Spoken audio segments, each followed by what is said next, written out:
எதையும் எதிர்பாராமல் இந்த நாட்டிற்காக, இந்த தேசத்திற்காக வழிகாட்டுகிற தலைவர்களில்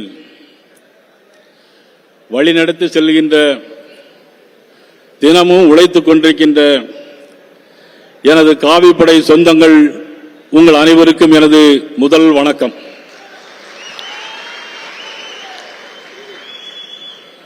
இந்தியாவுடைய இரும்பு மனிதர், இன்னொரு சர்தார் வல்லபாய் பட்டேல், நமது மாண்புமிகு உள்துறை அமைச்சர் அமித்ஷா அவர்களே, முன்னாள் மாநில தலைவரும் என் மண் என் மக்கள் யாத்திரையுடைய நாயகன்,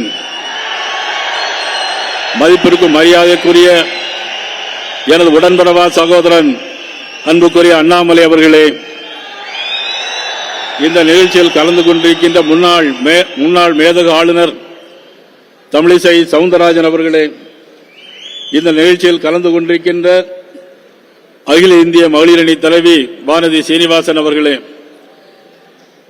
நமது தமிழகத்தினுடைய இன்சார்ஜ் மதிப்புக்குரிய சுதாகர் ரெட்டி அவர்களே, வேல் யாத்திரை நாயகன் மத்திய இணை அமைச்சர் மாண்புமிகு டாக்டர் எல் முருகன் அவர்களே, இந்த நிகழ்ச்சியில் கலந்து கொண்டிருக்கின்ற தாமரை மாநாடு கண்ட முன்னாள் அமைச்சர் அண்ணன் பொன் ராதாகிருஷ்ணன் அவர்களே, இந்துக்களினுடைய பாதுகாவலர், இந்துக்களினுடைய தலைவன் எச் ராஜா அவர்களே, அண்ணன் விபி துரைசாமி அவர்களே, இந்த நிகழ்ச்சியில் கலந்து கொண்டிருக்கின்ற பொதுச் செயலாளர்கள் அண்ணன் கே பி ராமலிங்கம் அவர்களே, அண்ணன் சக்கரவர்த்தி அவர்களே, பொன் பாலகரபதி அவர்களே, பொருளாளர் எஸ் ஆர் சேகர் அவர்களே, நமது டாக்டர் பேராசிரியர் சீனிவாசன் அவர்களே, அண்ணன் ஏஜி சம்பத் அவர்களே, கரு நாகராஜன் அவர்களே, கனக சபாபதி அவர்களே,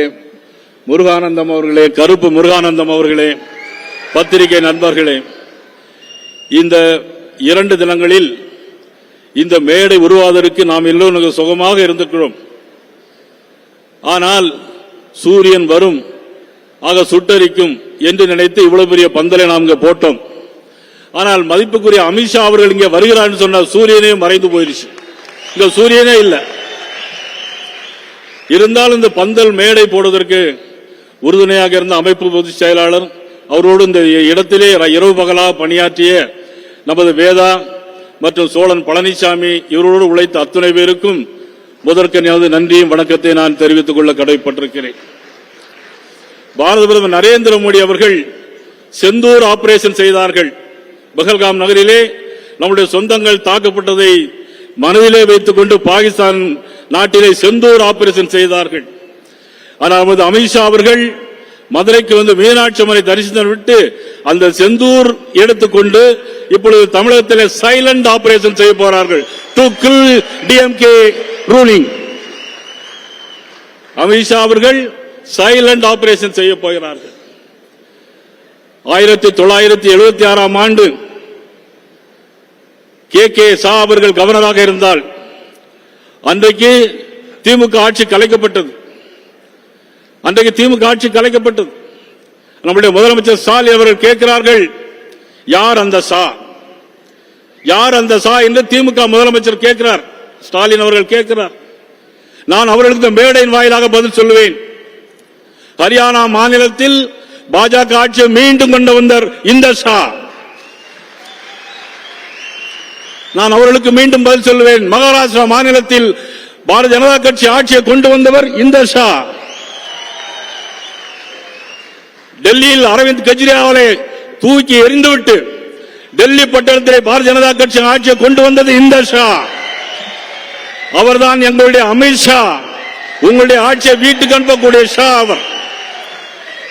எப்பொழுதுமே திமுகவுக்கு ஷானாலே ஒரு பயம்.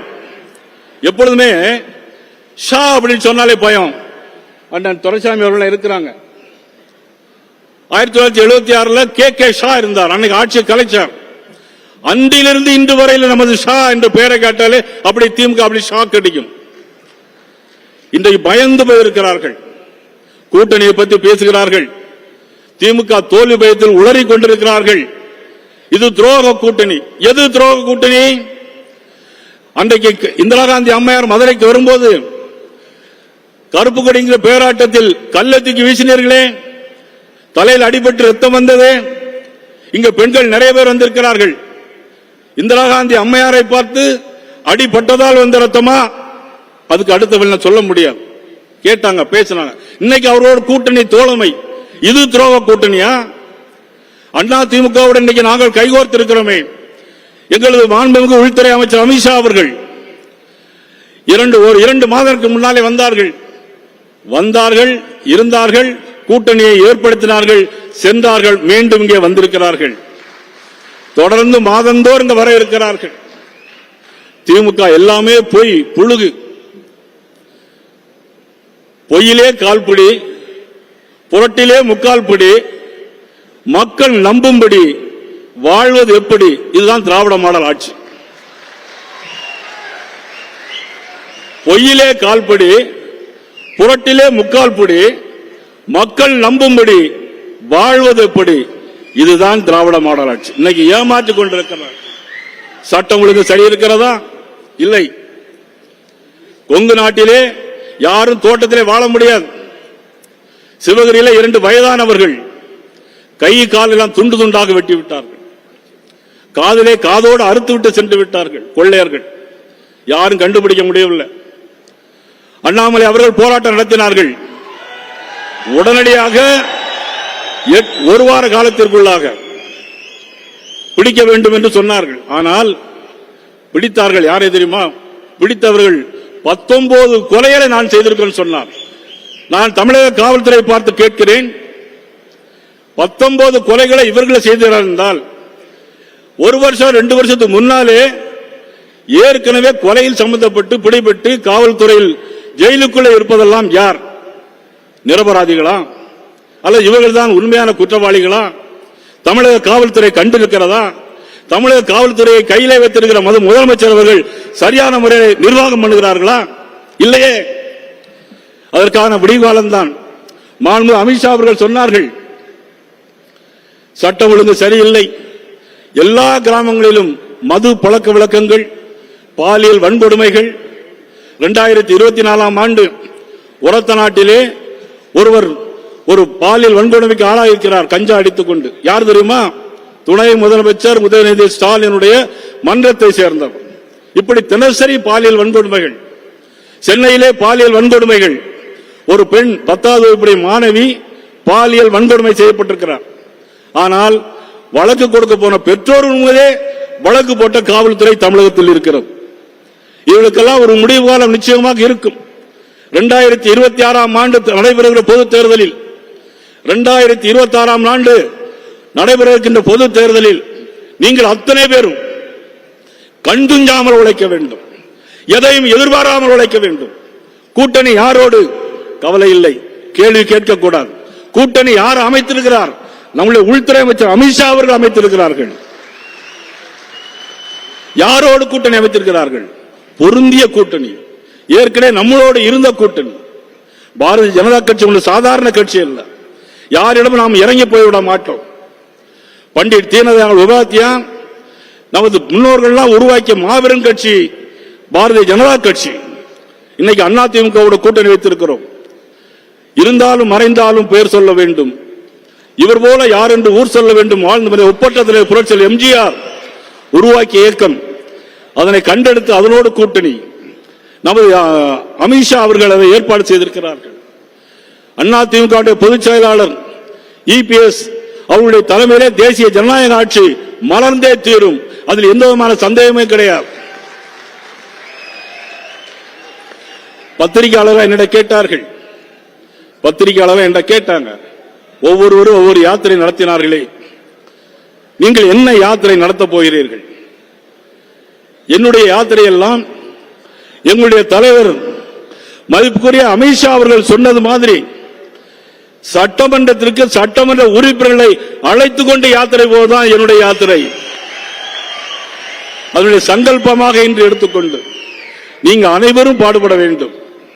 ஜூன் 22ஆம் தேதி திருப்பரங்குன்றத்திலே முருக பக்தர்களுடைய மாநாடு நடைபெற இருக்கிறது. ஜூன் 22ஆம் தேதி முருக பக்தருடைய மாநாடு நடைபெற இருக்கிறது. முருகரை கும்பிட்டு எந்த காரியம் செய்தாலும் வெற்றிதான். முருகரை கும்பிட்டு எந்த காரியம் செய்தாலும் வெற்றிதான். ஒரு பாட்டு உண்டு, திருப்பரங்குன்றத்தில் நீசிரித்தால் முருகா திருத்தணி மலை மீது எதிரொலிக்கும். திருப்பரங்குன்றத்தில் ஜூன் 22ஆம் தேதி நாம் அனைவரும் கூடினால் செயின்ட் ஜார்ஜ் கோட்டையிலே எதிரொலிக்கும். உங்கள் அனைவரோடு ஒத்துழைப்போடு மாண்புமிகு உள்துறை அமைச்சர் அமித்ஷாவுடைய வழிகாட்டுதலோடு வெற்றி நிச்சயம், வெல்வது நிச்சயம், பாரதிய ஜனதா கட்சி வெல்வது நிச்சயம், தேசிய ஜனநாயக ஆட்சி மலர்வது நிச்சயம் நிச்சயம். நன்றி, வணக்கம். பாரத் மாதா கி வந்தே வந்தே ஜெய் ஹிந்த். வெற்றிவேல் வெற்றிவேல் வீரவேல் வெற்றி வெற்றி வெற்றிவேல் வீர வீர வீரவேல்.